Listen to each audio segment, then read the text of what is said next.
है क्या है, हमारा टारगेट क्या है, कैसे हमें हायरिंग करनी है। ठीक है, तो जैसे कि आप सबके पास में हैंड आउट पड़े हुए हैं, नोट्स पड़े हुए हैं, क्राइटेरिया उसके अंदर आ रहा है। मिनिमम 10th पास होना चाहिए, एज उनका 18 से 35 वर्ष के बीच में होना चाहिए, हाइट 5 फीट 7 इंच होना चाहिए, और डॉक्यूमेंट्स के अंदर आधार कार्ड और 10th का सर्टिफिकेट और पैन कार्ड, ये तीनों डॉक्यूमेंट जो हैं उनके नेम, फादर्स नेम और डेट ऑफ बर्थ से मैच होनी चाहिए जी। कोई भी एक मिसमैच है तो आप उसको हायर नहीं कर सकते हो। ठीक है, आधार, 10th का सर्टिफिकेट और पैन कार्ड, इसके अंदर name, father's name and date of birth तीनों में मैच हो। ठीक है, और अभी इसमें एडिशनल क्या जुड़ गया है, आधार कार्ड का, बैंक का, पैन कार्ड का, ठीक है, पीएफ का, यूएन का, इन सब का मोबाइल नंबर एक ही हो, क्योंकि अब सबसे क्या हो गया, ओटीपी वेरिफिकेशन हो गया।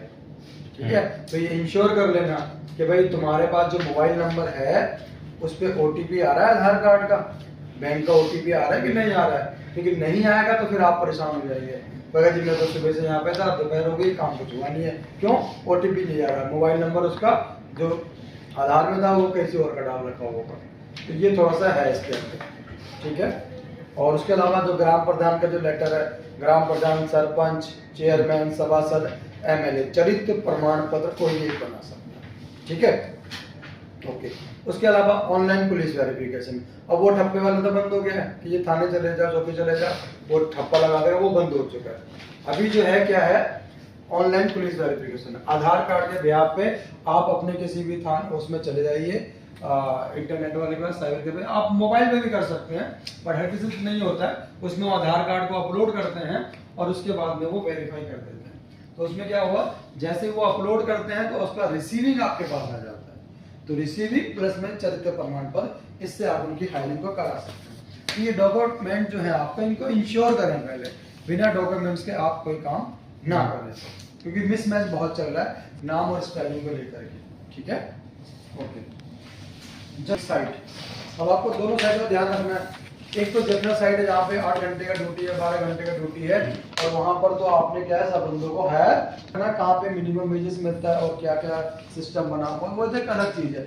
लेकिन उसके अलावा कुछ आपकी साइटें ऐसी हैं जहाँ पे इंसेंटिव मिलता है, ज्यादा सैलरी मिलती है, तो इंश्योर करें कि वहाँ का क्राइटेरिया क्या है, कस्टमर हमारा वहाँ से क्या चाहता है ना, कहता है जी इसकी हाइट इतनी होनी चाहिए, थोड़ा सा इंग्लिश आना चाहिए, उसकी भी पर्सनैलिटी ठीक होनी चाहिए, he can write and read English, Hindi, तो वो थोड़ा सा देखना पड़ेगा, क्योंकि हर कोई 10th पास है, सारे गार्ड हैं, सबकी सैलरी फिर भी अलग अलग होती है, वो स्पेसिफिक साइड से होती है। लेकिन आप रिक्रूटमेंट ड्राइव, लोगों की कोचिंग के समय पे आप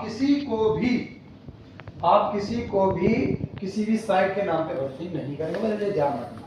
ठीक है, आप जनरल जो आपकी सैलरी है 8 घंटे में ये मिलता है, 12 घंटे में साहब ये मिलता है, पीएफ आपका ईएसआई है, बोनस है, ग्रेजुएटी है, मेडिकल है, इंश्योरेंस है, छुट्टियां हैं, ये सारे अपने पॉइंट्स आपको पता होने चाहिए और इसके बारे में आप उनमें एक्सप्लेन कर सकते हैं। ओके, अब जाहिर सी बात है, जैसे उनको क्या समझाना, मोटिवेट कैसे करना है, तो आपको पता ही है कि हम लोग डायरेक्ट कंपनी के लिए हायर करते हैं, और जब हायर कंपनी के लिए करेंगे तो आप परमानेंट जॉब है आपकी, फिर आपका तनख्वाह टाइम पे है, पीएफ है, ईएसआई है, बोनस है, ग्रेजुएटी है, मेडिकल क्लेम है, इंश्योरेंस है, हफ्ते में एक छुट्टी है, साल की 32 छुट्टियाँ हैं, एनुअल बोनस है आपका। ठीक है, और जो ये फैमिली सब आ जाती है, तो वो सारी चीज़ें आपको इसमें कवर करनी है। लेकिन ऐसा नहीं कि अगर आज वो गार्ड भर्ती हुआ है तो 5 साल में गार्ड ही बना रहेगा, तो धीरे धीरे वो अपनी परफॉर्मेंस पे और अपने एक्सपीरियंस के हिसाब से आगे प्रमोशन पर आगे जा सकते हैं। क्लियर?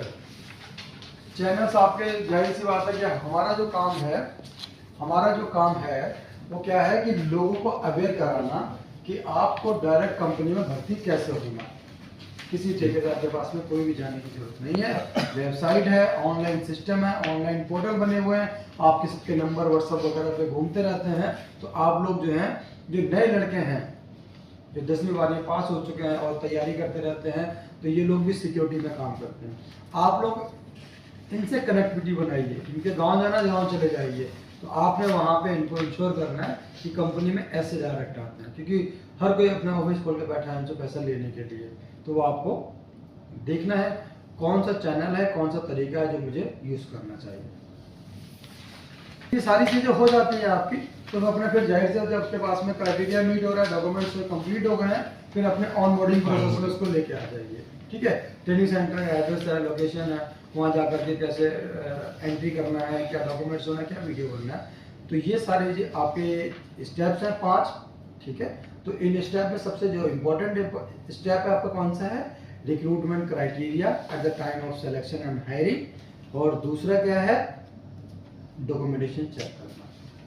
अगर डॉक्यूमेंटेशन ओके नहीं है, कोई 10th पास नहीं है, या 10th के कागज में उसका डेट ऑफ बर्थ सही नहीं है, पूरा नहीं है, जैसे आधार कार्ड पे 1981 जगह 1981 की जगह 1985 हो गया, और 10वीं पे 1981 है, तो फिर भी मिसमैच हो गया, है ना। 5 सितंबर 1985 होना चाहिए, तो वहाँ पे लिखा हुआ है सितंबर 1985, तो भी मिसमैच हो गया। किसी का नाम 10वीं पे लिखा हुआ है रामदास शर्मा, ठीक, आधार कार्ड पे राम अलग है, दास अलग है, शर्मा अलग है, तो ये क्या हो गया, ये अटक रहे हैं लोगों को, चक्कर काट रहे हैं ना। तो ये सारी चीजें आपको ध्यान रखनी है, स्पेलिंग की भी ध्यान रखनी है। ठीक है, आपका नाम वीरेंद्र है तो VIR से आ रहा है, अब एक जगह तो VIR से आ रहा है और एक जगह आ रहा है VEER से आ रहा है, ये भी मिसमैच हो गया। तो ये सारी चीजें आपको देखनी है, ये नहीं देखोगे भर्ती करवा दोगे, फिर उसको एक्सीडेंट के टाइम पे, PF और ये सही टाइम पे दिक्कत आएगी। तो होप ये आप सबको समझ में आ रहा है, कुछ और भी क्वेरी है तो आप इसको मुझे बता सकते हैं। Thank you.